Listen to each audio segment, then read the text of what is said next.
be received.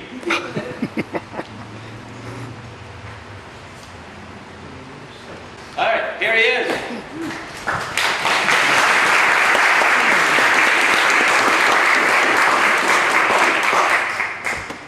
Mr. Hayward, what word do you have for us? I have news of independence, sir.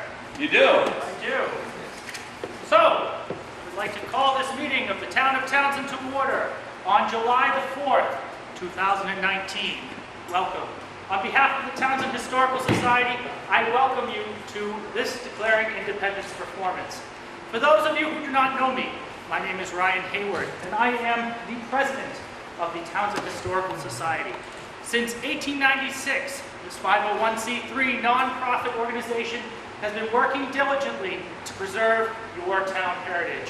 One of the ways we do that is by preserving the 5 buildings that we own in Townsend Harbor, by performing public presentations such as this. And we have a number of open houses, including the one coming up this Saturday from 9 to 1. Don't be sure to miss it, okay? Oh, next Saturday, sorry. A little bit ahead of myself. This program is presented in partnership with Freedom's Way National Historic Area. Desiree is here today. She's going to be saying a few words introducing the program and her organization, after which we will begin. Thank you, Ryan.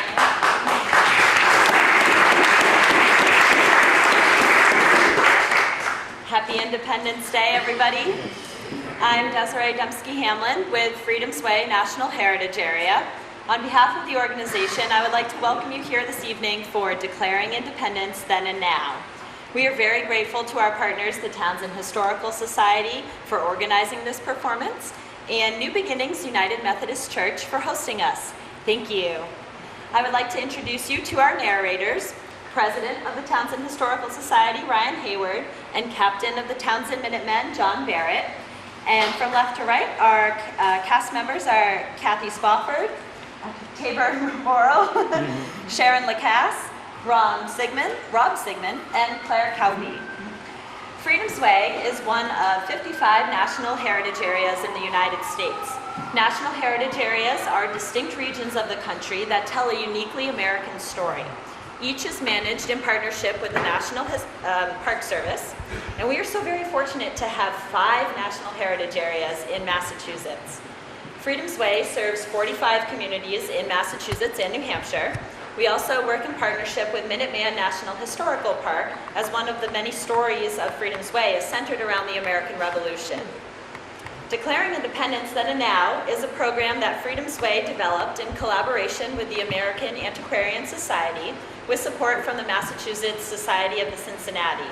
The program grew out of work that the organization was doing under the guidance of historian Mary Fuhr to assist citizen historians in researching the words that citizens who lived in the communities that are now make up the heritage area in the periods before, during, and after the Revolution.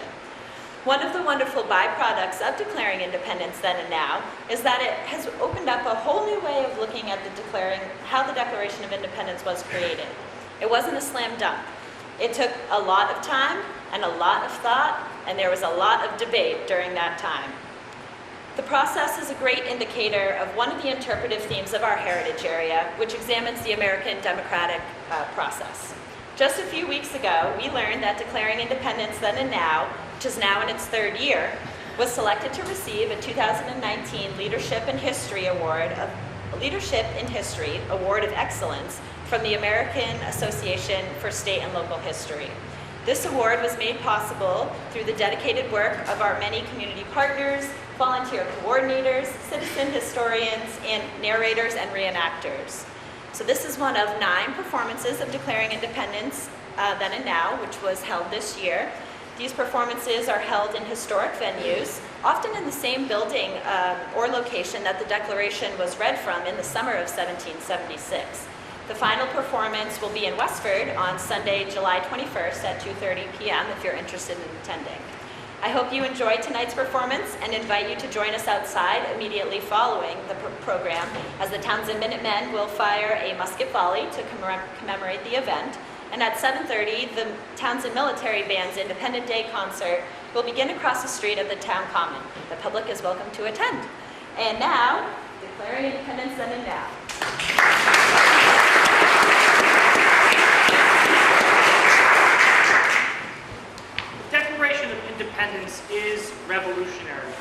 was in 1776, and it remains so today, as it boldly professes what is and what could be. The Declaration announced the birth of a nation, one governed by and for the people in order to secure liberty, equality, and justice for all. For over 200 years, we have engaged in the struggle to redeem these revolutionary promises. Today, the Declaration remains a remarkable document of what we as a nation must continuously strive to become. Many played a part in birthing the Declaration. In the spring of '76, when the Continental Congress considered independence from Great Britain, it wanted assurances that each colony would support this risky endeavor. In Massachusetts, John Adams and the legislature put the matter directly to the towns. From the Essex Journal, May 18, 1776, resolved as the opinion of this House that the inhabitants of each town in this colony ought, in full meeting, advise whether that if the Honorable Congress should, for the safety of the said colonies, declare them independent of the Kingdom of Great Britain, they, the said inhabitants, will solemnly engage with their lives and fortunes to support them in this measure. Across Massachusetts, people gathered to debate the question. As tensions mounted, town meetings were in some case outlawed, as by the Crown. Local taverns provided good cover as the clandestine settings for patriots to gather, plan, recruit supporters, stockpile arms and ammunition, and keep up with the latest news and rumblings of revolution. Conant House, which you can still see today in Townsend Harbor, is known to have served as such meeting place. John Adams half joked that the taverns were where bastards and legislators are frequently begot. Their importance cannot be overstated. Indeed, Daniel Webster referred to the Green Dragon Tavern where the Sons of Liberty planned the Boston Tea Party as the headquarters of the Revolution. In such assemblies, vital to the cause of independence, these brave individuals knew they risked not only their freedoms, but their very lives. A declaration should include several elements. It should announce an important change in government. It should lay out people's rights and show how those rights have been violated. It should declare that as a result of these violations, the ruler had broken his contract with the people and abdicated his authority. And finally, it should announce the creation of a new government. When Townsend drafted their response, they included all these elements, creating, in effect, the town's very own Declaration of Independence. Townsend Town Meeting, June 20th, 1776. It is with regret and anxiety of mind that we find ourselves driven to the sad alternative either to submit to lawless tyranny and domination or declare independence from that state from whom we originated and with whom we have been connected ever since we were a people, not only in trade and commerce, but in the strictest bonds of esteem and affection. In this situation, we thought ourselves happy, nor did we wish the connection dissolved until the repeated injuries of Great Britain became intolerable, and in accommodation we conceived impracticable. The unjust and unconstitutional claims of Great Britain to the colonies without their consent, and to make laws in all cases binding upon the colonies, etc. And the most dutiful and humble petitions of the colonies rejected with scorn and contempt the cruel and unjust measures pursued by the King of Great Britain, and a vindictive administration in sending fleets and armies to enforce these unjust acts and measures by fire and sword in a manner unprecedented, the tragical 19th of April, 1775.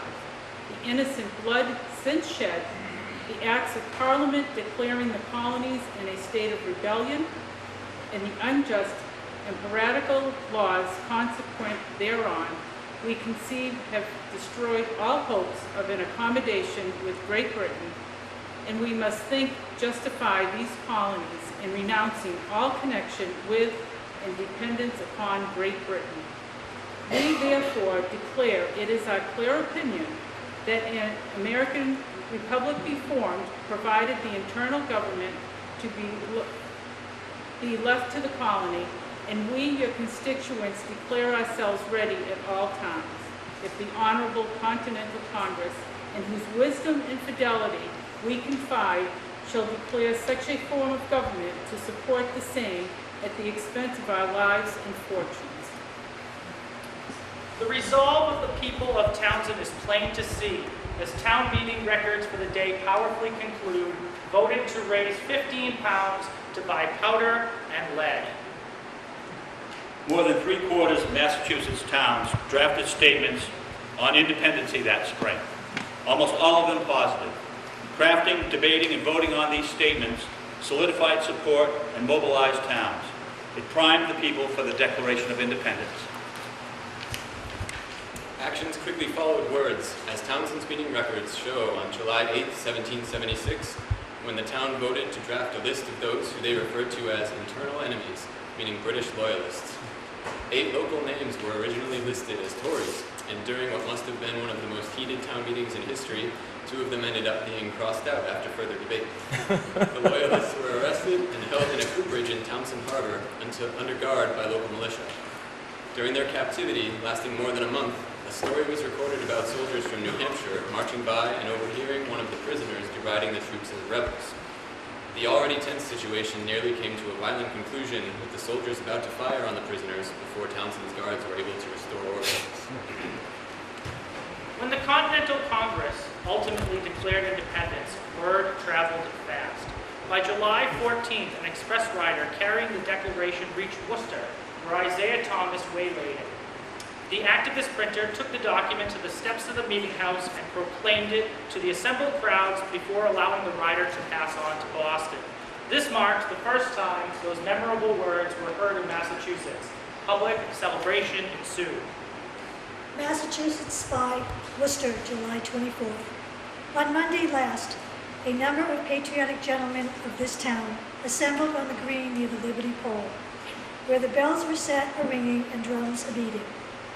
After which, the Declaration of Independence of the United States was read to a large and respectable body, who testified their approbation by repeated huzzas, firing of muskets and cannons, bonfires, and other demonstrations of joy. The Sons of Freedom repaired to the tavern where toasts were drunk, including perpetual itching without the benefit of scratching the enemies of America.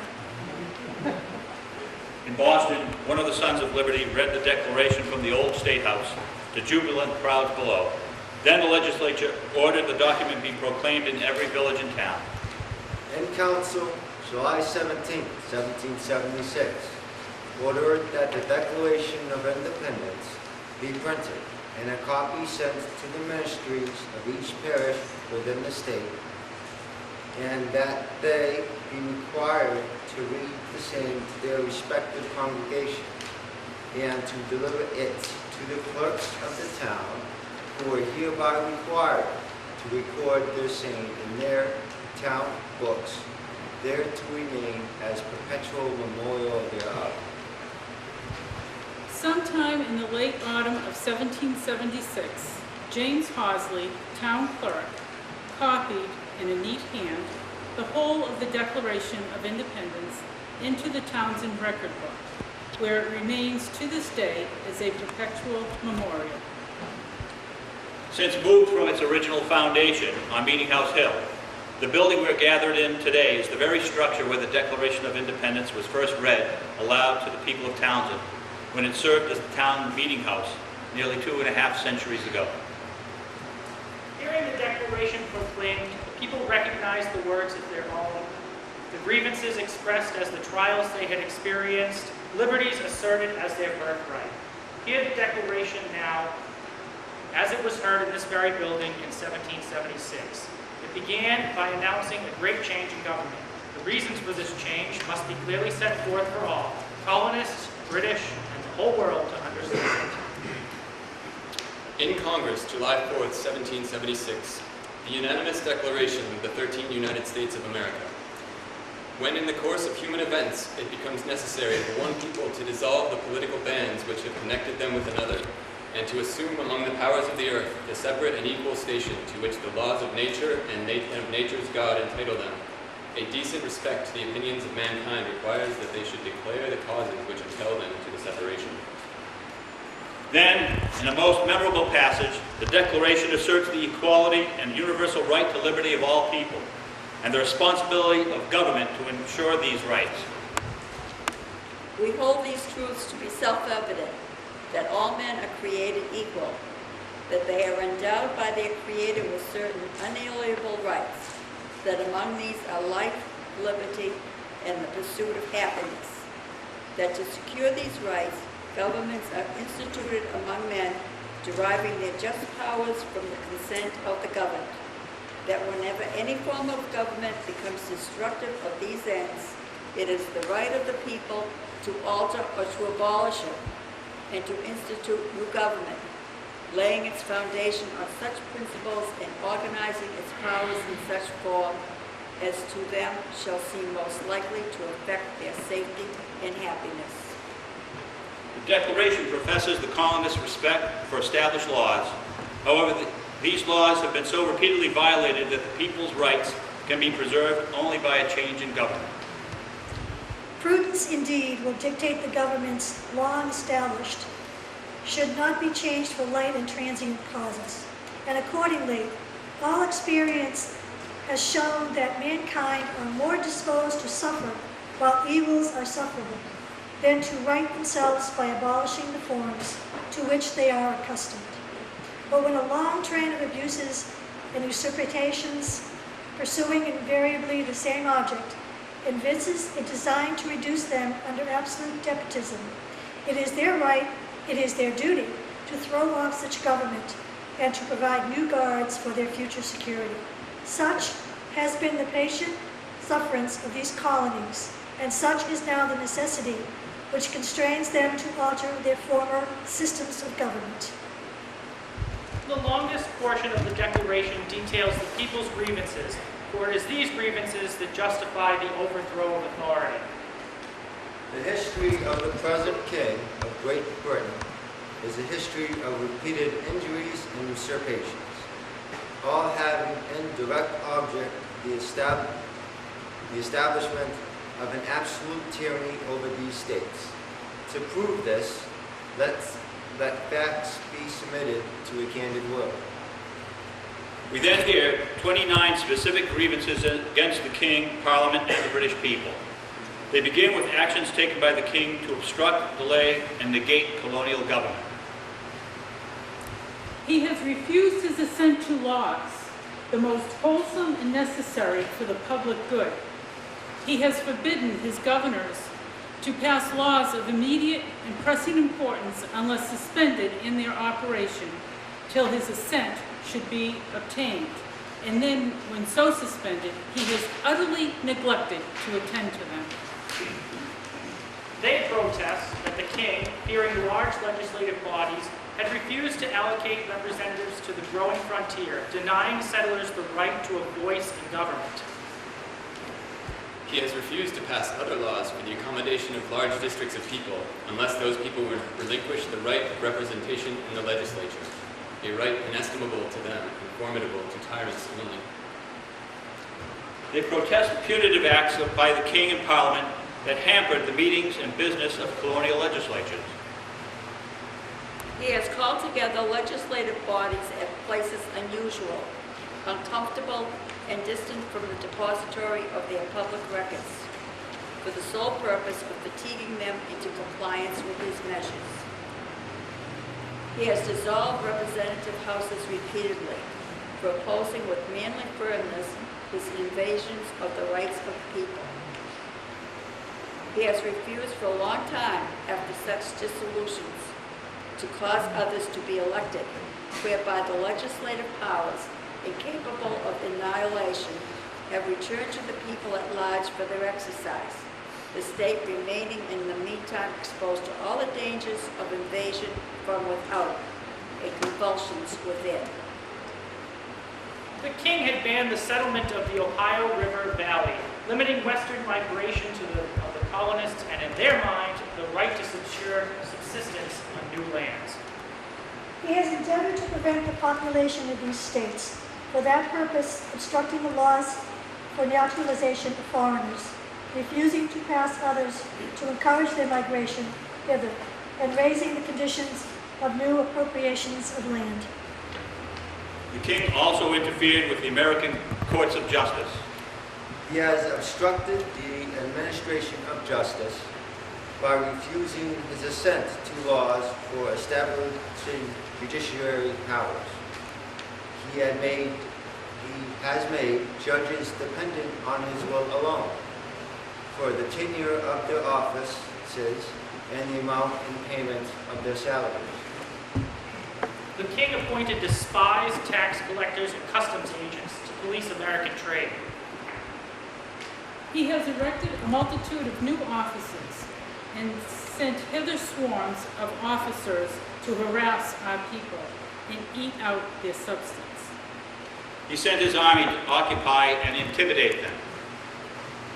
He has kept among us in times of peace standing armies without the consent of our legislatures. He has effected to render the military independent of and superior to the civil power.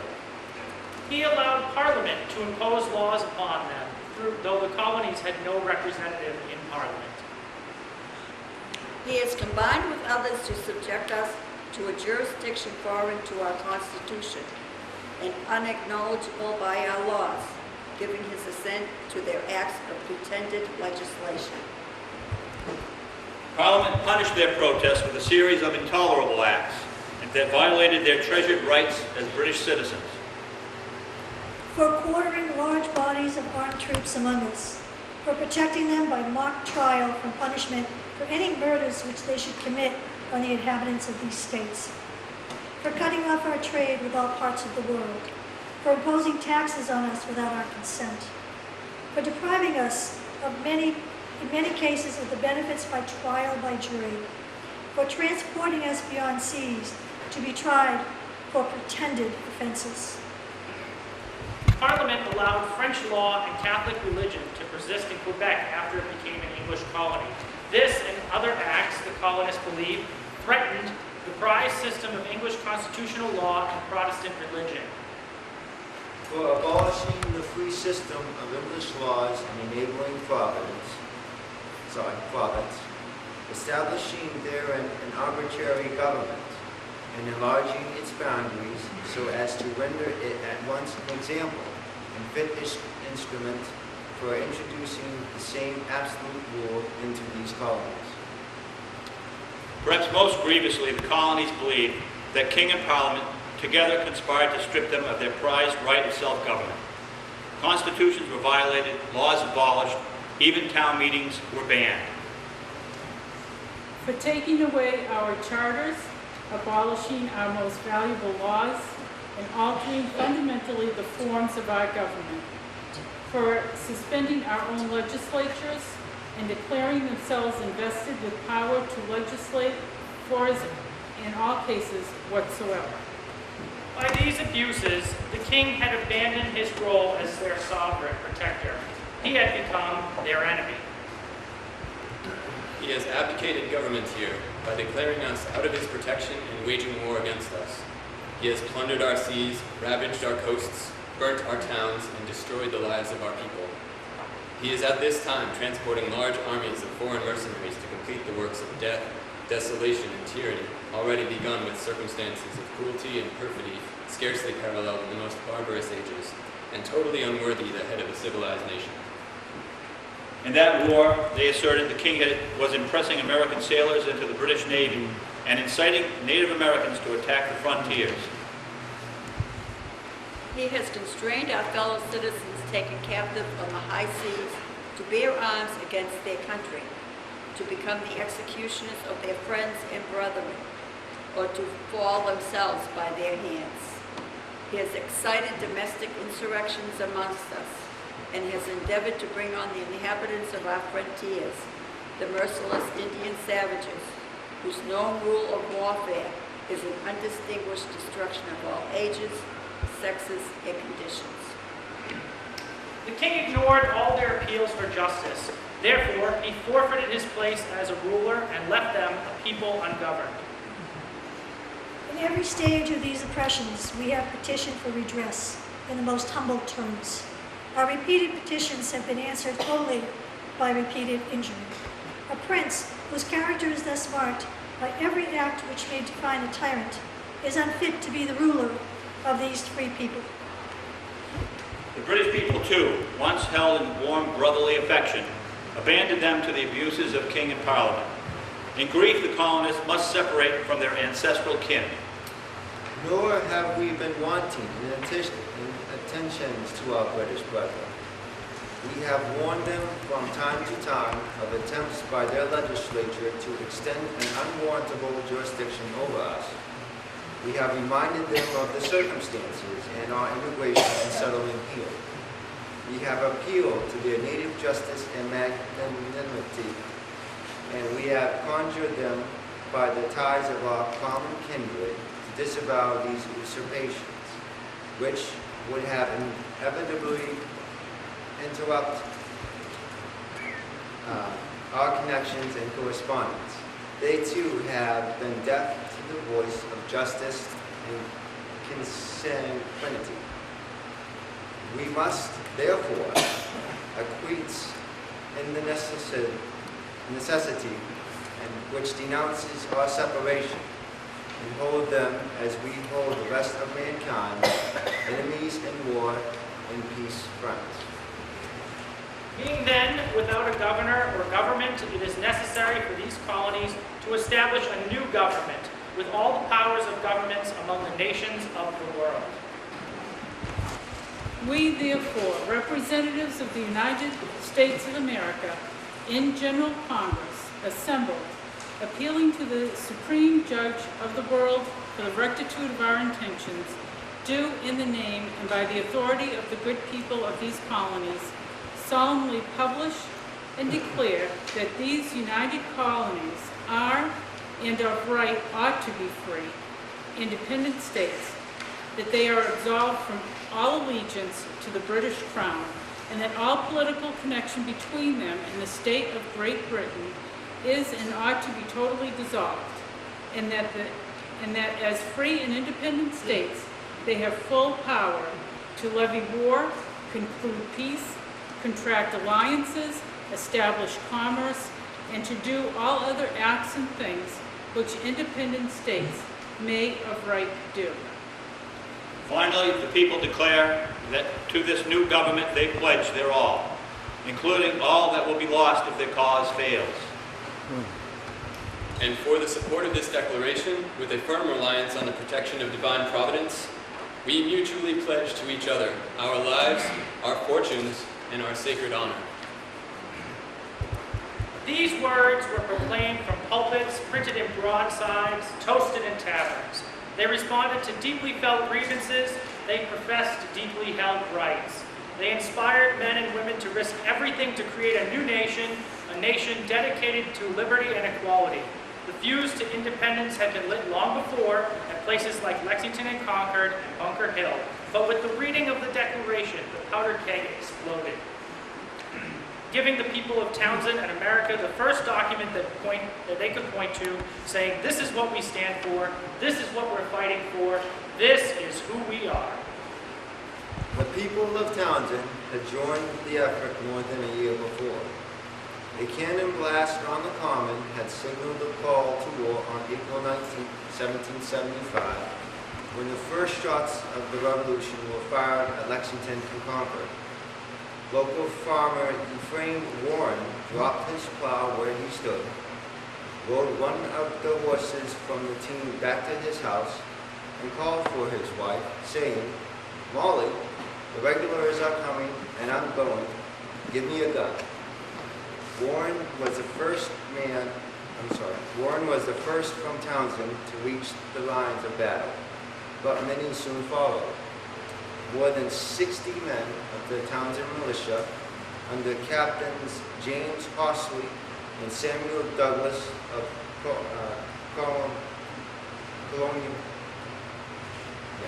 Colonel William Prescott's regiment, set out for the siege of Boston. It is essential to note contributions not only of the soldiers, but of those on the home front who risked their lives growing food, passing critical information, and making clothing for the troops.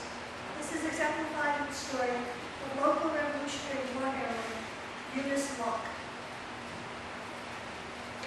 Tomas Hotel relates the story of Jewish law, told personally to him by minutes. Late one afternoon of the days of the last May 1776, when I was a few months short of 15 years old, notice came to Townsend that 50 soldiers were wanted. The train band was instantly called out, and my brother John, next older than myself, was one that was selected. He did not return until late that night when we were all in bed. When I arose in the morning, I found my mother in tears, who informed me that my brother John was to march the day after tomorrow at sunrise. My father was in Boston at the Massachusetts Assembly. Mother said that though John was supplied with summer clothes, he must be away 7 or 8 months and would suffer for want of winter garments. There was at this time no store, no articles to be had, except such as each family could make for itself. The sight of a mother's tears always brought all the sweet strength of mind to action. I immediately asked her what the garments would mean. She replied, pantaloons. Oh, if that is all, said I, we will spin and weave in a pair before he goes. But, said my mother, the wool is on the sheep's back and the sheep are in the pasture. I immediately turned to younger brother Luther and made him take a salt dish and call him to the yard. Mother replied, poor child, there are no sheep shears within 3 miles and a half. I have some small shears at the loom, said I, but we cannot spin and weave in so short a time. I'm certain you can, mother. Something you weave is a web of linen in a loom. No matter, I can find hands to loom. By this time, the sound of the sheep made me quicken my steps to the yard. I requested my sister to bring me healing cards while I went for wool. I went to the yard with my brother and secured a white sheet from which I sheared with my loom shears, half enough for the web. We then let her go with the rest of the flock. I simply walked in with my sister. Couper ran off with black sheep and held her while I cut off from my filling and half the work. And then we locked her to go with the remaining part of the place. The wool I obtained was duly tidy and spotted, washed, sized, and dried. A loom was found 2 doors off, the web got in, woven, and prepared, and the pantaloons were cut and made 2 or 3 hours before my brother's John's departure. That is to say, 40 hours from the commencement. I felt no weariness, I went on. I was serving my country. I was assisting my poor mother. I was preparing a garment for my darling brother. The garment being finished, I retired and left to my overcharged and bursting heart was renewed. Joining together, Americans were able to prevail against immeasurable odds in our shared fight against tyranny. Yet the challenges inherent in the Declaration are with us still: to secure liberty, to ensure equality before the law, to provide the means for all to pursue their full potential and their happiness. The Declaration is a living document. It draws its vitality from each generation's pursuit of liberty and equality. We are heirs of this obligation to redeem the promises of the Declaration of Independence. Thank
Company, prime and load.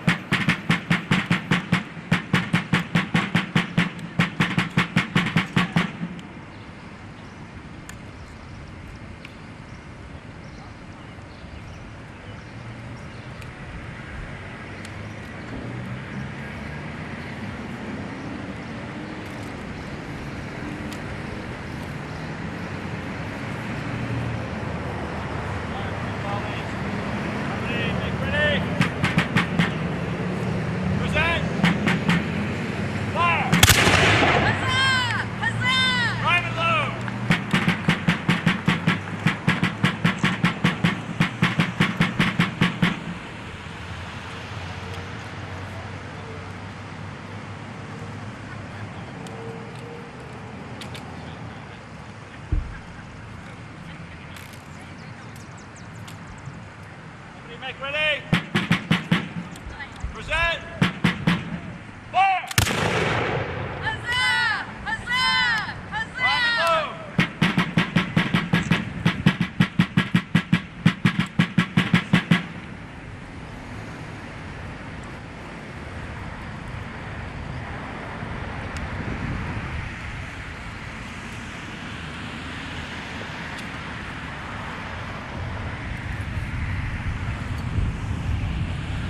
Ready?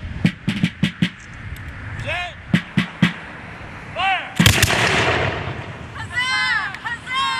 Huzzah! God bless the United States of America. Huzzah! General Washington. Hip hip huzzah! Hip hip huzzah! Hip hip huzzah! All right, company. Shoulder, fire lock.